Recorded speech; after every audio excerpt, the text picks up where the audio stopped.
Good morning, everyone. Thank you guys for coming in after a holiday weekend. You never know on the Tuesday after a holiday. And hi to everyone on Zoom. Let's just jump in. Hopefully everyone had a good, relaxing weekend, recharged, or we're busy with real estate. A lot of real estate happens right on Labor Day weekend. Let's talk about the week ahead. So on Wednesday, we have a negotiations class specifically geared towards real estate. And this is taught by Richard Mario. Just by chance, it's kind of funny that we've had two back-to-back taught by Richard Mario, who is an attorney. And it will be about, how to, especially now in this changing climate, your negotiation skills are going to be even more important than they have been. So this is something when we did surveys out and said, like, what kinds of classes or trainings would you guys want to have? A lot of people responded with negotiations. So you want to Absolutely. that? So register for that one because it is lunch. It helps, and it's sponsored by Lawyer's Title. Negotiation classes for this business, you only have to learn one thing in a negotiation class that you can implement and change your business trajectory. So I would go to, he's been doing real estate for a long time. We've used him for our company in some cases that we've had, and he's been around forever. So he's full of a lot of information and wisdom regarding negotiating. Yeah, that should be a good class. And then let's look at next week. We are going to be hosting a career night. Nick, you want to talk about that? Come up here. Nick and Tim have been kind of taking the lead on this, but this is for agents that are just thinking about getting into real estate, or it could even be newly licensed. So yeah, we're gonna host this on September 12th from 6:30 to 10:30 or 6:30 to 10. My bad. 6:30 to 7:30. This is a great way for anybody that you've talked to that's mentioned, oh, I'd love to do real estate, get into it. Have them come to Keller Williams, see what we're all about. Also for those of you with teams, this is a great way if you've been looking to hire somebody for your team, but you need them to be licensed. Have them come in a super informal way to just kind of learn what KW is about. So that way they can talk to Tim, Dwight might be there, and just others.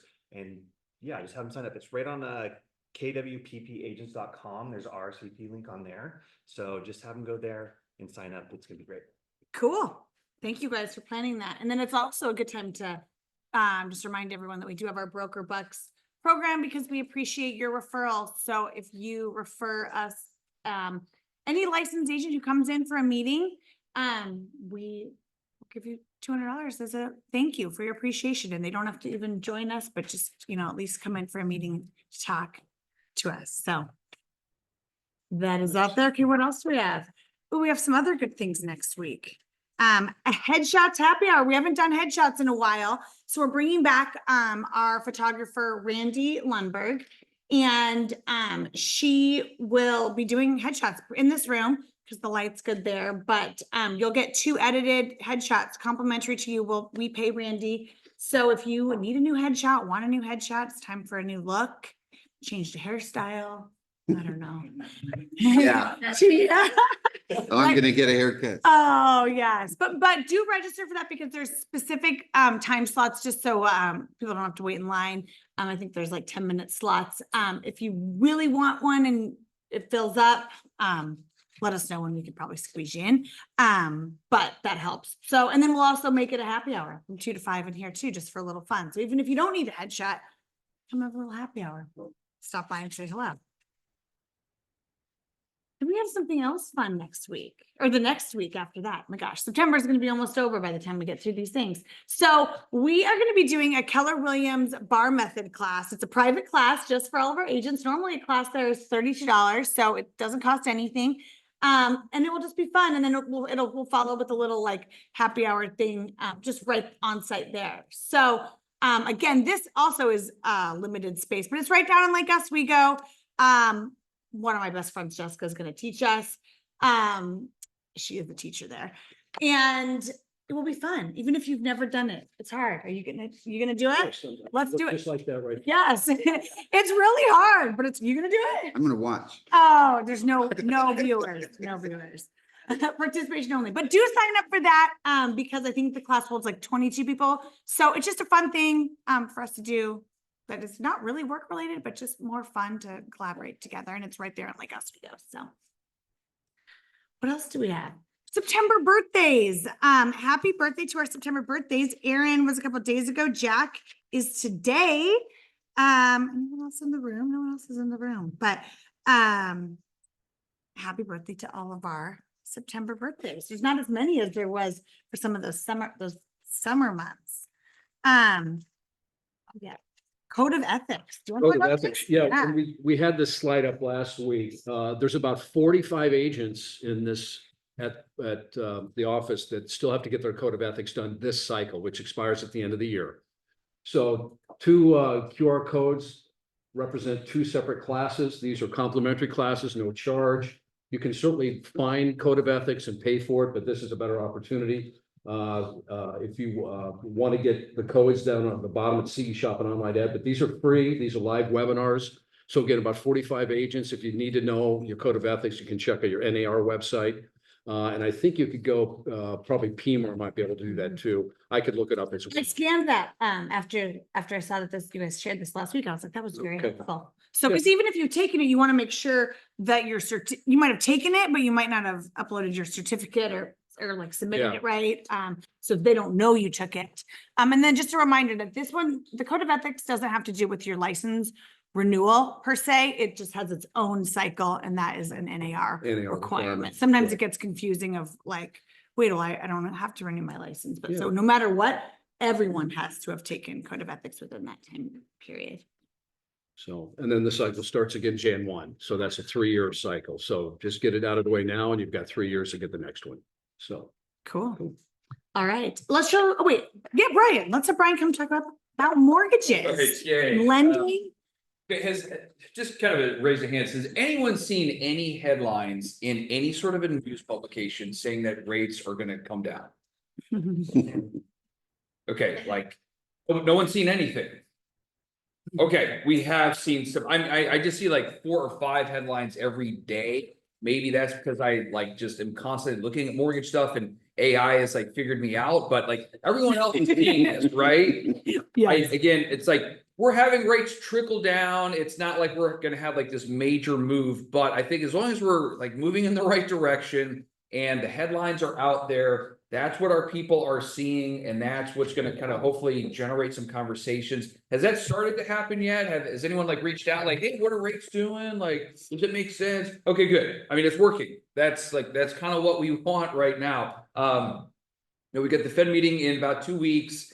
It's like pretty much a foregone conclusion that they're going to cut it by at least a quarter, depending on some of the other data that comes out. It might be by a half. I think that's probably going to be, some of the jobless information. I mean, the inflation looks like it's relatively tame, but we're going to have more than just this one rate cut in this next meeting, and that's kind of where I guess that should really start the momentum and help things out. But I mean, rates have come down like a full percent pretty much from the high last year. So I mean, it's definitely reversed the trend. But as we were kind of mentioning, I mean, it's maybe only like $300 in payment difference on a $500,000 loan with a full point drop. So again, that's not going to really solve all of our affordability problems. But again, if we get into more conversations, more people want to see where their numbers are, more people want to see, what they're qualified for, that's a win. Okay, that at least just gets them off the fence and into discussions with you guys. Yeah, so I mean, rates are trickling down a little bit. I mean, kind of the base price, I don't know if this is going to mean anything to you guys, but I mean, a base price on an FHA is like 5.25. Okay, that's before the lender's making anything and before any sort of adjustments. Okay. And then conventional, I mean, good, good borrower, good amount down, et cetera. That's at 5.75. Okay. Now, again, this is before any sort of a pricing, anyone's making any money, any sort of an adjustment on that rate. But it just shows you kind of where that benchmark interest rate is at right now. And again, we're just moving in that right direction. Every other major country out there has cut rates. We're pretty much the last ones to do so. So, I mean, again, it's pretty much expected. It's probably baked into the pricing. So don't expect once this rate cut actually happens that all of a sudden we're just going to like be in the 4s or whatever. But again, the main thing is your customers are having conversations with you and wanting to figure out where things are at. Can you talk about that a little more? How the rate cut is already kind of being factored in? Okay, well, I mean. It's not gonna be like another. Everyone's full heard cut. about it. All of the lay people have heard about it. People that have no business in finance or just a teacher or whatever. I mean, they're hearing about it. So all of the traders are already factoring all of this into the pricing. Okay, it's kind of the efficient market theory. All of the data out there is public knowledge. Therefore, it's already worked in. The traders have figured it out kind of already. Okay, but again, mortgage rates trade every day, just like a bond, so when we have good, good data for bonds, that's going to be the same thing for rates, such as, okay, hey, we've got low inflation, maybe, the stock market's not the best investment. Let's put our money into a safer place like a bond. When money goes into bonds, that's a good thing. Rates can go down because there's money flowing into that. Okay, so I don't know. Hopefully that helps So round out the picture this there. this quarter rate cut. Yeah. Does that then mean that they've already baked this in, so now mortgage rates aren't gonna drop more? Is that what you're saying? I wouldn't expect that they're not going to drop more, but I wouldn't expect like, oh, well, the Fed cut their Fed funds overnight borrowing rate by 1/4 point. That means mortgage rates are going to drop by 1/4 point too. I wouldn't expect that because The mortgage rates will drop more if Friday's unemployment report is terrible, regardless of what the Fed does. So if they have a really, really weak, super weak unemployment number Friday, you would see the rates drop immediately. And the Fed would probably respond fairly quickly to that. But yeah, I mean, a 5 1/4 for a base rate on FHA, how far are we away from 4 3/4 for a client? 1/2 point by a seller. So there's really no reason for buyers to be waiting right now, especially if they're looking at entry level stuff. that's a because- great point. Okay, that is the point we're trying to make. Forget about all the minutia about what the specific rate is and how much it dropped today. If we get a borrower that is now able to qualify, again, they don't have to marry that rate. In 6 months, we're expecting more rate cuts. Okay, get into the house, especially if it's FHA. We could just streamline refinance down the road once they've made 6 months of on-time payments. Okay, it's a free process, super easy. They don't even have to do an appraisal. So yeah, like we're never going to be able to time the rate or the purchase price exactly perfect. But hey, if we get in before there's a ton of other borrowers that now are going to, qualify for more, we're beating everyone else to the punch. They can get at a better price. As rates drop, prices are going to go up. I mean, obviously this is all theory here, but we can kind of see the writing on the wall. I mean, if rates do drop, a lot more buyers are going to come online, and then that could push the price of houses up. So that's where it's good to get started now, sooner rather than later. And as their trusted financial advisor / realtor, that's where you guys come in and can hopefully explain that. And, again, happy to. We're gonna be at 5.5% by the end of the month. That's what Wade said last week. He promised that we're gonna be. The end of September. Well, hey, We'll be there in 10 days. on FHA, we're already at 5 1/4. Yeah. Okay. Yeah. But This unemployment number, the trend for the employment is down. So this unemployment number Friday will likely be lower than what they think. And that will affect the bond market. Upticks in people missing their mortgage payments, in foreclosures, I mean, increase in pre-foreclosure activity. I wouldn't say for this area. I mean, yeah, possibly that is starting to come back around, but we're in a totally different boat than where we were back in like 08. If you're worried about like, oh my gosh, we're gonna have like this huge price drop. Is that kind of maybe where the line of thinking was coming? Went to that thing with Mhm. Mark Willis, and they were talking about consumer debt climbing, people starting to, max out their credit cards, miss their product payment, and the next thing is 50 mortgage payment. So I was wondering if you're seeing that impact. I don't think so. I think the delinquency rates on mortgages are still.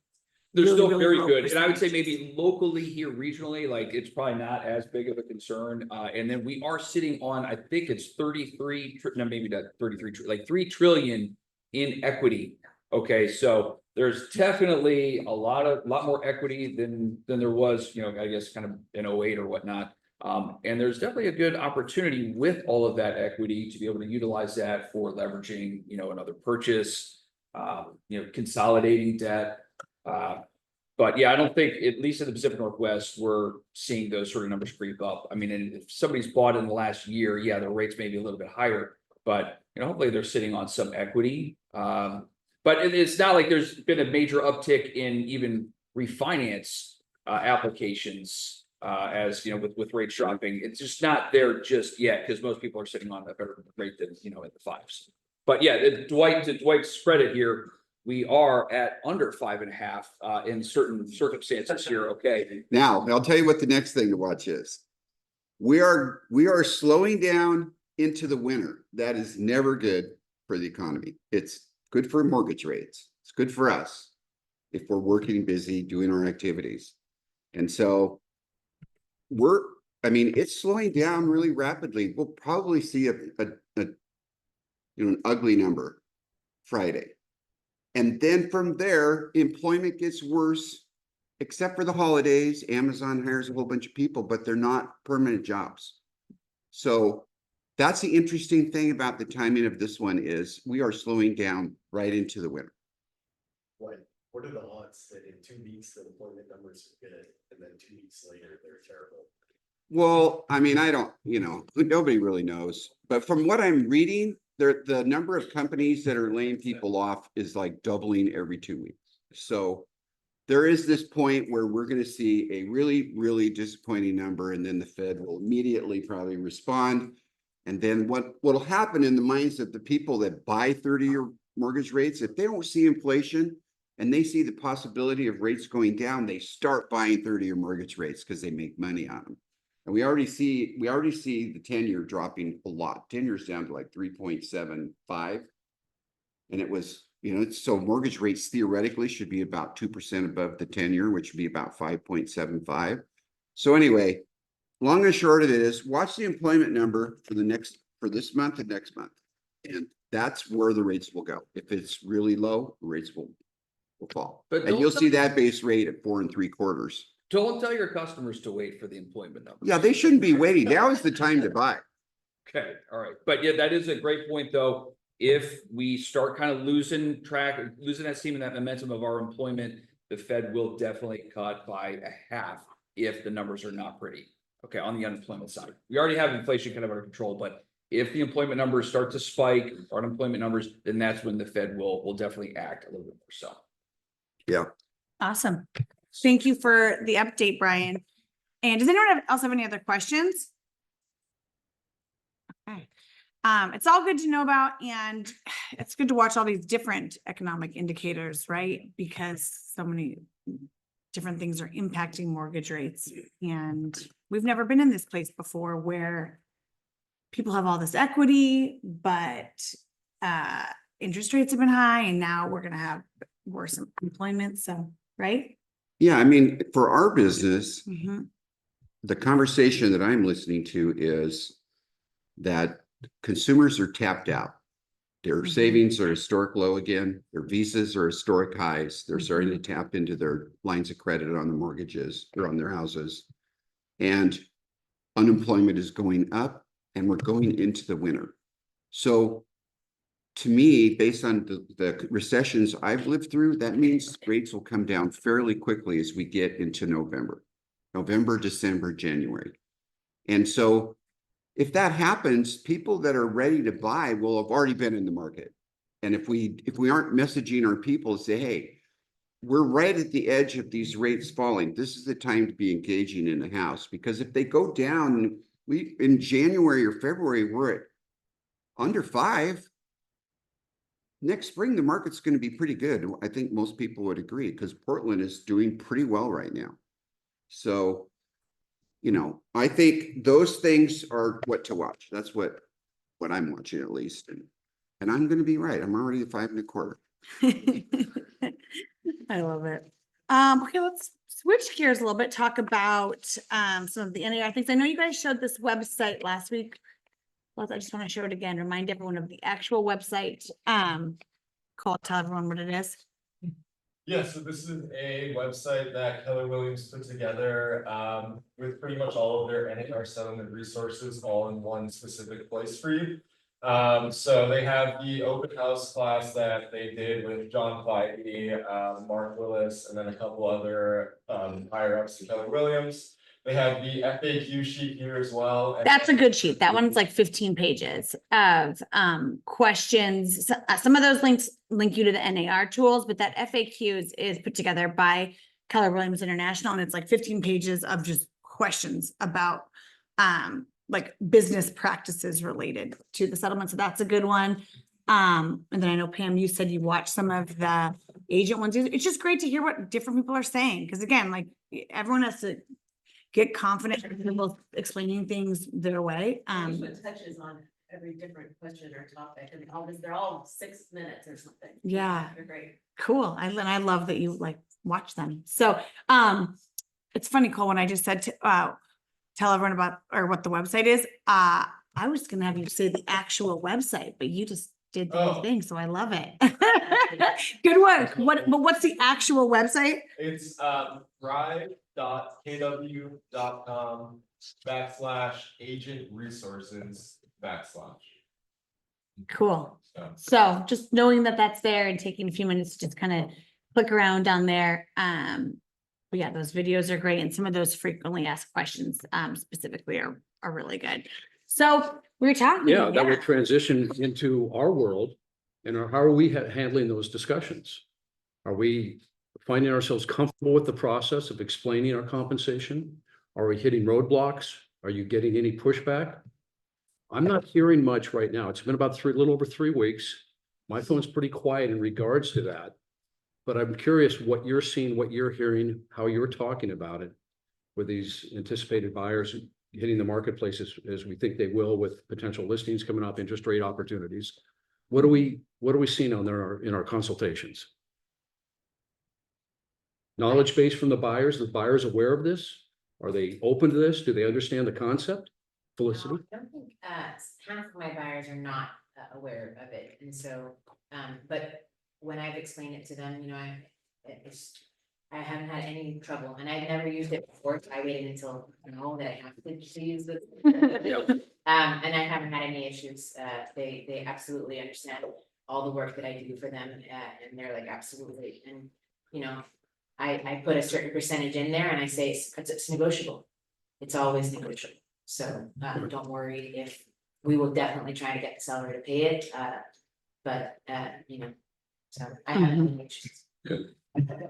What about writing offers over the weekend and actually negotiating back and forth on commission? Has anyone had that come up yet? Kev? We had one where we did not ask for the commission, and we wrote in a much higher commission than what they were offering. And then they actually came up on their commission. So.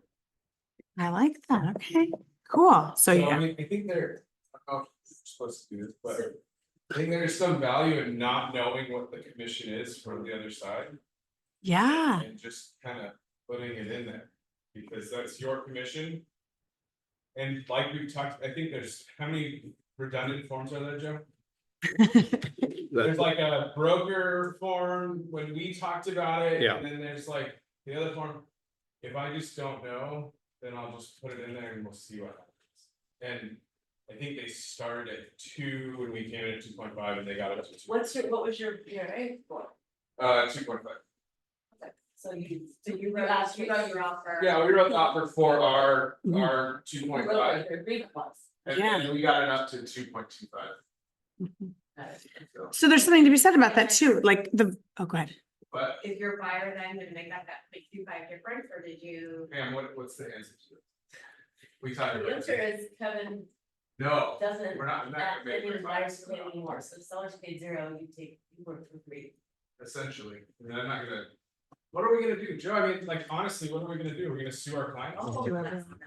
There's always a way to address the issue, whether it's Mhm. legal means or a phone call from me, whatever we can do, we can navigate that issue. Hopefully, we never have to happen. So far, I haven't seen any zero compensation being offered by a seller. Everybody has been getting compensation. Now, I've seen negotiations from 2.5 to 2.25, 2.25. But I haven't seen anything where the buyers is going to pay 100% of the buyer's agents. I've seen one scenario where the seller is contributing X up to 2, and the buyer will contribute the other half a point.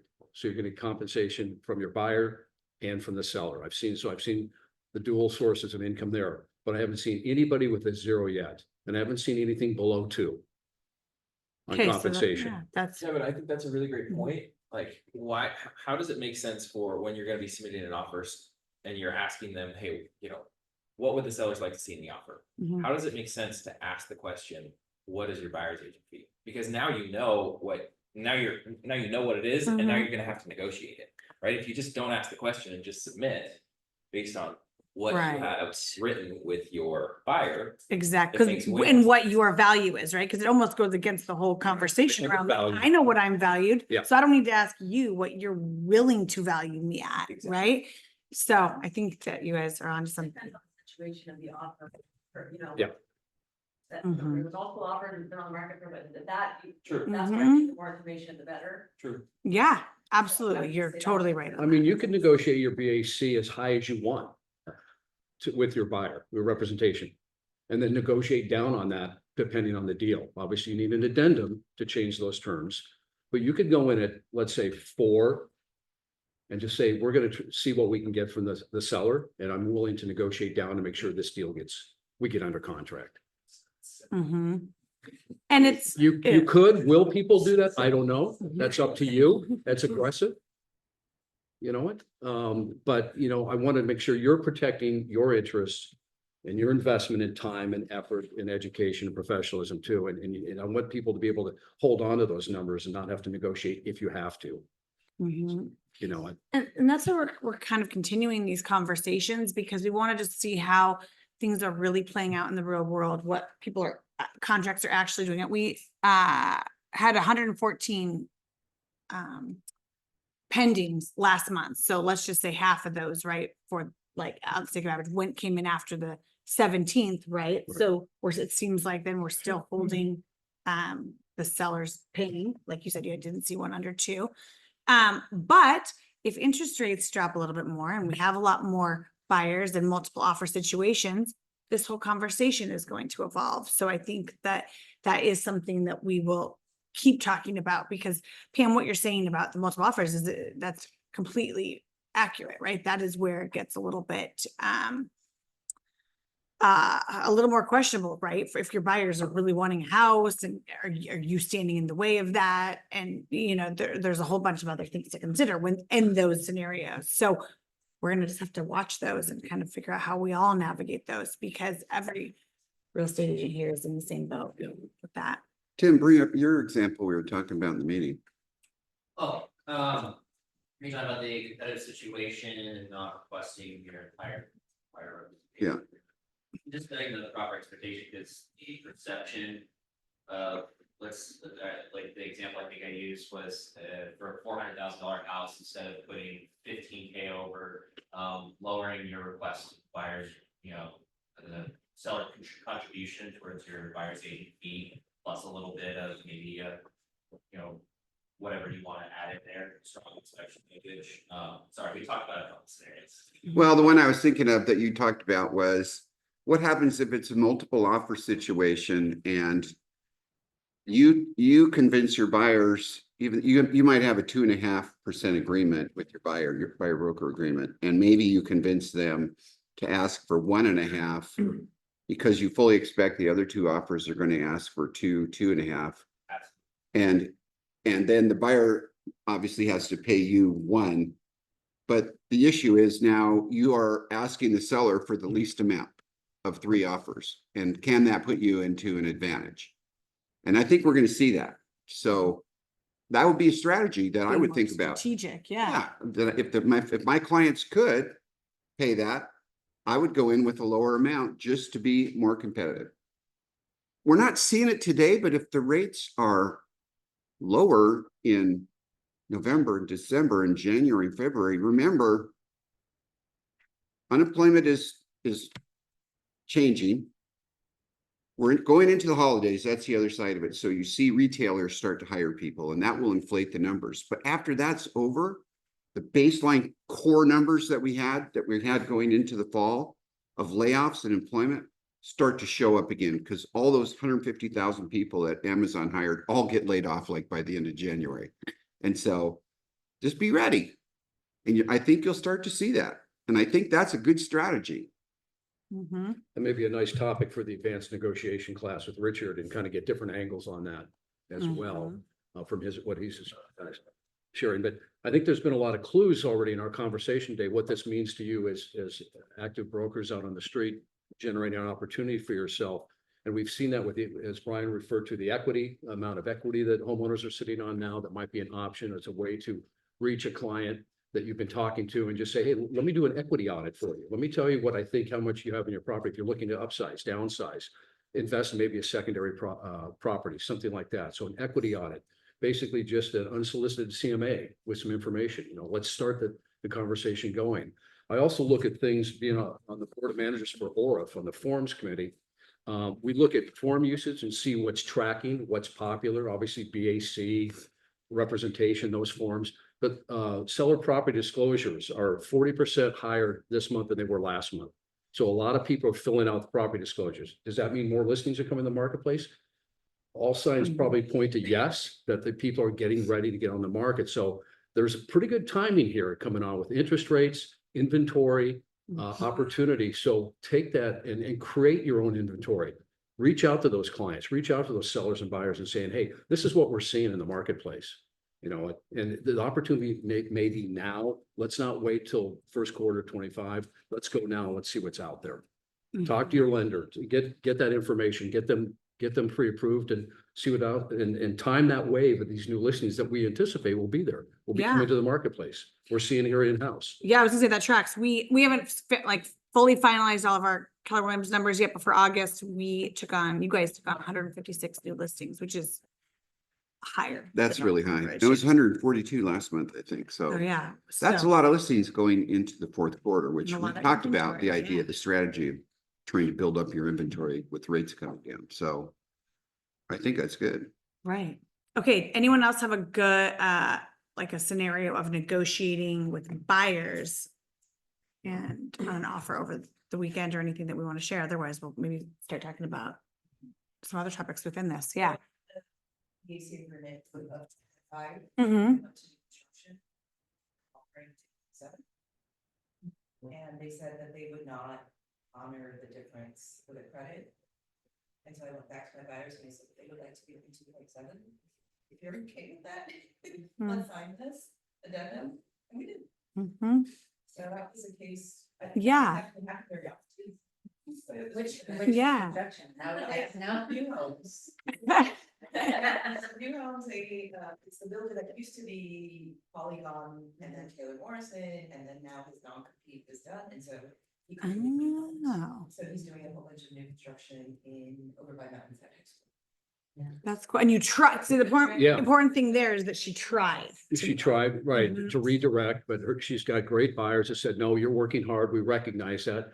So let's get that addendum that revises your terms and conditions and get that signed. An addendum, or would you just, There's an addendum to the buyer representation agreement. could you just do a new one? You could do a blank addendum, but make it reference. But since they've got the, We would never find ourselves now, I'm hearing, we would never find ourselves in a situation where a seller's offering more, and we can't take that because of our buyer broker agreement. That was the conversation. well, that's. Because it comes back to your fiduciary Yeah, duty. it's the spirit of the settlement not to be negotiating after you've already negotiated. Once that's the spirit of it, but there's going to be rare cases where a seller or a buyer says Yes. it goes against the spirit of the settlement. But if they're, damn it, Pam, I want you to take this If order your point. client is like insistent on Yeah. it, if it's transparent, right? If it's not, if it was an The way she opportunity. did it was great. The way Said that, yeah, how she said it, how she tried to get To- the money back, was everyone buyer. was transparent, right? Like, if you're doing those things, then you're still acting with integrity and as a fiduciary for your clients, right? So I think that's the intention. So is there gray areas? Yeah, we don't want to see Yes. that as a trend in this office, that all of a sudden everybody's renegotiating their BAC. Now, we probably will see that when you're going to offer to take less to get the deal done. Still need an addendum because you're revising the term on that. or hopefully your buyer will pay the difference on that. But, Spirit of the agreement is transparency, so I think that yeah, if they're offering 2.7, and I'm transparent and tell my buyers that, you know, can we sign a new, they're offering 2.7, we have an agreement with 2.5, would you mind if we rewrote? yeah. How do you feel about Yeah. me getting this additional amount they're offering? I tried to get redirected towards your closing costs. They said no, it's on the table. How do you feel about this? Up, you know, revising that so that full amount could be my compensation and you're now not on the, you know, you don't have to. But the Make first step, you think we have to make the effort to get the different. I think that's your role. I think that's best practices because you already have an agreement established. I think there's any excess there, see if you can get it to your buyer first. And if they say, no, we're not doing it, I think Grace is fine. If the seller is the one that said, sure, I think that's okay, that's cool. But just remember the spirit of the settlement is obviously clarity and transparency. And just not, it's not getting to a trend of doing this on every deal. I mean, there'll be the one-offs that I think it'll be fine, like in this case. Yeah, and thank you for sharing that scenario. Yeah. And that's kind of why I think it's good to talk through these different scenarios to figure out how are people navigating these and because it especially like those of us who are like more clear, like black and white, like thinkers, there is so much gray in a lot of this, right? And we have to just make sure we're being transparent and honoring the spirit, even though that is like such a weird, vague way Yeah. to say. Yeah, That is a weird, vague answer to a lot of things, but that is. yeah, we there don't isn't a want, clear you know, path. DOJ audits of transactions. I don't think we're ever at that stage yet, but, you know, never say never with automation and AI and things like that. And RMLS is not going to enforce any of these things, or if doesn't enforce these things. It's basically up to we're our own entity, our own environment, that we just do the right thing. So we don't have people looking at our paperwork and challenging us on why did you make this? Why did you negotiate that? Why did you change that terms? So just best practices, you know, make what sense to benefit your client first, you second. Okay, what about listings? How are conversations going with your sellers? Setting the expectations. How many of you guys took on a new listing over the weekend?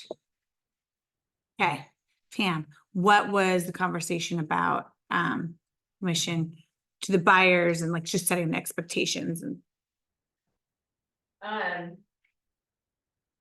Well, I guess, as far as, yeah, commission, so they were very open to offering compensation. I think it was when it came to an amount, it was more like, you know, what do you think? yeah. And so I think a lot of times they look to us as well. And so just giving, I think, scenarios of what we want the, you know, the most exposure in your house, the most buyers that you want to get in front of. And, offering what we feel is compelling for that. They've sold with us before, so they've offered 2.5% before, so they're used to that. And so I think they're going to offer that. But yeah, so that one was actually an easy one. I don't think that was probably a good example because that was a good conversation. But as far as on the listing, I had a couple listings with multiple offers go pending over the weekend. And those were interesting ones because the first thing that came to the table was when we got the 048, they were asking for less commission, you know, drop it. Like my sellers were offering 2.5. I verbalized that to both the offers. And, you know, when they summarized their offer, they said, you know, it's kind of getting competitive, and they both dropped their commission to say, you know, this will be more helpful to your seller. They say, you know, $2,900 because I'm dropping my commission. So that's hard because I don't know how I feel about that being the first thing to go. Right, fundamentally as a professional. Well, but they might have an agreement that it's being paid by the buyer. Yeah. Yeah, That's true. yeah, yeah, you're right. So, because I know that it was a 2.5, and that's what they were asking in their first offer. Both of them were asking for 2.5.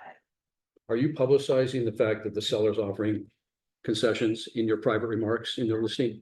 Yeah, it just depends on some are doing it differently, some are offering 1%. So yeah, I usually say call me. And as you know, you can do that in public remarks. You can, or excuse me, private remarks. You can say, call listing agent for seller concessions. Call listing agent for more information. Really interesting one, the buyer's agent who asked if I had a buyer broker agreement. I said, yes, it's a listing agent, sorry. And I said, yeah, I have a buyer broker agreement at 2.5%. And so she said, great, but your buyer is paying your commission. And I said, well, that's our buyer broker agreement, but asking if your seller is paying, and Right. she said, no, you have an agreement with your buyer, so they're paying your commission. And I was like, I need to look at that agreement closer, because does it say like this can be negotiated with the seller to have them pay for it? Yes, it says that in there. That's Mhm. the whole, Yeah. yeah, It's the whole- I know. that's the foundational element there, yeah. Yes. Yes, don't let agents who are uninformed, like, make you second guess what you know, right? Which it does, and sometimes people are like so matter of fact about things, you're like, well, right, you guys, yeah, or bullies, or yeah. Mhm. You can invite that listing agent to our next class. I know, it's so fun, always keep saying it, and then so many of like the Facebook groups and like all like, Instagram videos, all these things, people keep posting all these matter of fact things about how things are gonna be, and it's so, we don't know, nobody can say that with like that certainty in any, like, so it's just, there's a lot of people that have, and then there's also people who have really strong opinions, like, that like, so for example, maybe that agent like believes that, sellers should not be paying that, like, that might just be like a belief of that agent, that sellers should not be paying the buyer's commission, so they're So- gonna really enforce this that. one- I can take all the listings, in fact, that was my motto, I did everything, like, tell the seller they don't have to pay a buyer agent. And I would get a lot of listings, I'm sure. but And with the that seller, was- they don't. That was one that went under contract this weekend, that conversation, that transaction? No, that one is, an offer I was trying to. Okay. Work on. For Okay, buyers. because I'm just waiting for the first one in the office that the seller's not offering anything. Yeah. So I don't want you to be the Well, first I'm one. saying, I'm like. Yeah. We've been on the market for 42 days. Well, so are you still working on it then? It's still, it had a buyer said, well, if they're not offering, we're out of here, or you guys are still No. talking about? No, I was just filling that Okay. out, because they were in town for the weekend, they're back here now, so. Yeah. Hopefully they want to make an offer on it this week, but I'm Mhm. gonna. ask for the- It's an interesting response, right? Yeah. From It is. I've mentioned this many a time to this room, that you guys are way ahead of the average agent in Yes. Portland when it comes to BAC and BRA.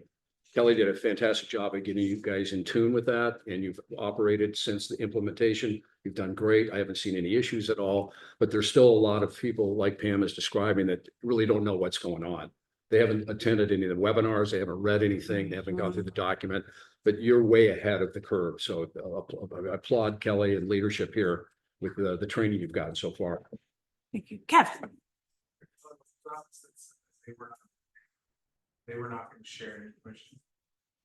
Have they changed that policy? Yeah, and what they, like, maybe you can talk about this, but, that's not saying that the sellers can't pay it, but they're saying like, like, you couldn't offer to pay some of your commission to the other agent as the Yeah. listing agent. They're Like, but- developing Yeah. a company policy where their agents couldn't reduce their commissions to give them to the selling agent. Yeah. They're holding tight that their agents could not do that. Did I say that clear enough? Does that Yeah, make you- sense? yeah. Okay. But that gets confusing, because then you're like, well, wait, does that count if the sellers are paying it? It doesn't count in that. If that were ever to come up, give me a call. If there's an agent who wants to contribute to the other agent in negotiation. So just let me have a chat with you before we get there. Just talking with other brokers, that there are some other, like bigger companies that are not gonna be doing that either. So, Yeah. we're kind of Yeah. fundamentally against it, but I don't know. Talk to Joe if you have a scenario where something really makes sense, or I don't know, Yep. I think we don't wanna, we wanna make it easier for you guys to do business, what that means, but also holding value and doing things ethically. I just remember the quote when I said that seller, I remember Mark Fox would say, what it said to sellers is, we know we can sell your house if all the buyers can see it, or it's available to all buyers, not just some of them. Yes. Really good quote. That's the way to say it, rather than what do you think or whatever, but we know we can sell your house if you make it available to all buyers, not just some of them. That's so great. And even how you just said it, you're like, yeah, that was with confidence, so. Yeah, that makes a lot of sense. So for now, that seems to be the trend of what we're seeing. So I'll continue to monitor what I'm seeing, when I'm doing compliance and things like that of where there might be some negotiation going on or seller offering zero, how they navigated that, and I'll share those real life experiences. But right now we're doing pretty good. So you guys are doing pretty good. So appreciate that. Mm-hmm. And you're still doing business, business Yeah. hasn't slowed down. If anything, it's picked up. So, another thing I want to talk about is, let's talk about open house traffic and conversations at open houses. How, do you feel like open house traffic has picked up in the last couple of weeks? Who hosted an open house over the weekend? Dana, how's traffic? Hosted, 4 open houses this weekend. Nice. Traffic was low. Okay. So, I guess Labor Day is kind of. had somebody walk in yesterday with cash, and they weren't giving cash, but they were like ready to sign, so. And were they unrepresented? Yeah. Yes, they were unrepresented. They were unrepresented, yeah, they came in, they ran back up the street where they were living with their folks, they brought their folks back. Came in, went back home, talked about it, came back. Went through getting pre-approved, my lender was with me, so, yeah. They were not. They haven't written an offer yet, I'm hoping to get them to sign the PRA today. Yeah. and Nice work. they're ready to write an offer. Talk to the LA, it's, one of ours, Mhm. so very excited about this. So cool. That's great. And in a lot of ways, like getting the buyer representation agreement signed, especially people you pick up at open houses, you know where their loyalty is right away instead of after a lot of the work. So, I mean, even though those conversations are maybe not what we've been used to, you're protecting your investment and your time. So, anyone else have any good open house? Did you do an open house? Yeah, with this mayor traffic hasn't increased, but I think with summer coming to an end, we definitely Mhm. saw a lack of activity. And a lot of Mhm. ours, for us lately. So I'm optimistic going into next week. We opted not to do.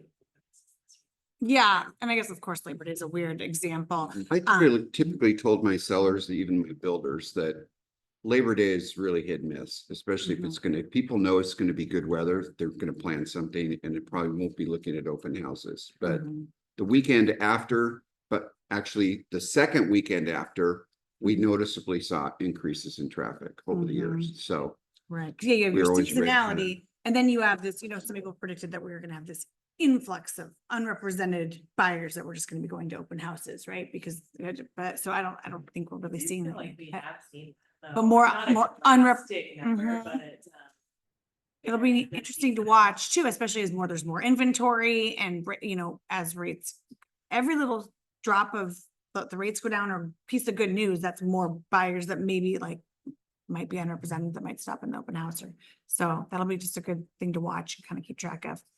Before we wrap today, does anyone have any questions for Joe, mostly, or any of us, but about any of the forms, any other scenarios that you ran into, any other conversations regarding business? I've got a question for the group. Cool. How is the compliance notes from me going? Because I'm trying to gauge myself when I'm reviewing your contracts and I'm doing my little nudges and my little notes to you. I want to make sure we've been consistent with the way Kelly handled it and me. I don't want to come across as being too draconian. But I come from, my way of doing things, but I just want to make sure if anybody's having an issue or I'm being too soft or too hard, just let me know on the compliance things. Because I want to make it work for all of us and I want to make it smooth and we just want to, if I have to notate you for one element, that would be one and done. We'd never see that issue again. So just love the feedback sometime if you feel like the process is going smooth. Get pretty well caught up now. So I'm always open to a suggestion or some feedback, positive or negative. So Joe, let me you're doing have it. so great. Joe came in at the craziest time, right? It was like, we were busier, we were at our busiest season, right? As it is, just with compliance and paperwork. And then, the biggest industry changes we've had in 40 years. Yeah. And you had to learn command and everything. So you're doing so good. Well, So. I don't know if I have command of command yet, Right. but Nobody I does. appreciate the patience, though. We'll get there though, but everybody's been great. So thank you. Right. So. And I'm a big believer in notes back on compliance as a learning tool. If no one ever told you like the way you wrote, there was things I had written on offers like every time and until somebody finally said, well, why do you write that? Kelly was like, that's too ambiguous. Why do you write that? I was like, I don't know. That's how I was taught. And then I just wrote it on every one, like just something stupid with like the inspections of, like the invasive inspections, I said like, and any other deemed necessary. So he's like, that's bad. Don't write that. But unless you have somebody tell you, right, some of those things you don't know. So I think that feedback's always good. So the number one thing so far that I've monitored that a lot of us miss, number one coming in this month, mid-September, is the delivery lines on counters. Most of those are coming across blank. So make sure that you know when that was delivered to you at the other side of the transaction, get that thing time-stamped, has to have a timestamp on it. Date's not good enough. We need a timestamp. So that's probably the number one thing I'm seeing. Not a huge issue, but it could be a huge issue. So let's make sure we get that delivery set up in all our counters and things of that nature. Yeah, it will begin to be a big issue if the market picks up, because you have to be really accurate on that stuff. Well, and it's like all those things are not issues until 5 years later, something comes up and you pull the paperwork and you know what I mean? So you're protecting yourself from the future by doing clean paperwork. Exactly, because you never know when somebody's going to want to look at a transaction file years later because of an issue that crept up, things like that. We saw a little bit of that when everybody in that first big boom in 20 was waiving everything, all their contingencies and spending 50 to 100,000 over list. Well, some of those folks now are coming back saying, you know what, you didn't tell me this had a leak in it. You didn't tell me that there was mold up there. I found a septic tank that we didn't know was on the property. Well, you waived everything. That doesn't matter. People will still sue for things they waived. So just be cautious.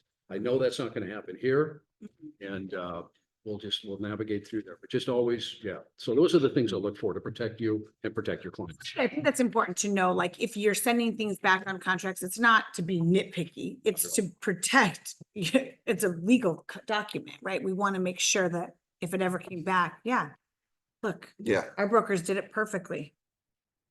Too bad for you, right? Can I ask, Yes. how many people have stepped up their activities going into the fall? Their mailing, their emails, their postcards. Have people picked up their activities? Are you ramping it up going into this fall when the rates go down? You should be. Yeah, more inventory, low rates. You need more It's inventory exciting. going into the rates going down because it will sell quickly. This goes like historic ones. The things that you've had that have been sitting will suddenly sell and you realize you don't have anything. Well, we've talked about sending out postcards, emails, getting on the phone, calling past clients to see what their needs are, if anything's changed. Right now, if I had low inventory, I would be doing that. Plus I would be developing an expireds program and I would be reaching out to expireds in the last 2 or 3 years that didn't sell to see what their issue was and to make sure they know that rates are coming down and now they're going to have a tailwind instead of a headwind on selling their property. I mean, all kinds of activities, basically to pick up, the idea would be to try and generate more listings. And Cole did created the September newsletter for you guys to send out through Command. Yes. So it's free. So if you have your database, it's easy to do. Like with Bear Printing, it's so easy to do postcards if you have a template in the Bear Printing system. And you can fill in the information and send out 200 for like an hour's worth of effort. And I would be doubling down on all that right now because as the interest rates go down, you're gonna wish you did. You're gonna look back and say, okay, now that everybody's busy and everybody's selling houses, I don't have anything going on. Why don't I have anything going on? It's because you're not doing it now. Or a month ago, 2 months ago, when we started talking about what happens when the rates start to go down. So you should be doubling down on everything you do to contact your clients and let them know what's going on in the market. Right, the lead gen you do now will come to fruition. When you come out of a recession like this is the time. It's when not recession, but when you come out of the situation where the rates have been going up and more people don't have activity, so they're not calling their clients, they're not following up. And then the rates start to come down. We're in the moment where you can capture market share like you can't believe, just by being active, by contacting people, by dealing with expireds and letting them know that you're busy, you're selling things. We just sold 2 homes. We just put 2 homes under contract last weekend, right? That could be a postcard out to 1,000 people. And that's the way I would be thinking. Is that what you did? Yeah. Or an email or both, Right, telling right? the story of your success, Yeah, right, is because- more important. Every agent does that, like just sold, just listed, like we add a community component to our marketing. Yeah. Like, this is our next event, or you're invited, or. Love it. just add Absolutely. some- You know, that's more value. Like, Yeah. hey, we're busy, we're doing stuff, but look also what we're doing. People are gonna be I like more, that. consumers are gonna be more careful about who they pick, driven by the NAR changes and driven by the realtor stopped communicating with them and they need to find somebody that knows what they're doing. Mhm. And so we are in that time. We are going into that time. So I want this office to get their unfair share. It looks like we are Yeah, from our numbers. I love it. You guys are. That's, right now we have 100 and, like just under 160 agents, and we took on 156 listings, so average of, I mean, that's not really that, but an average of 1 per person. Yeah. It's really high average, probably compared to other brokerages, so.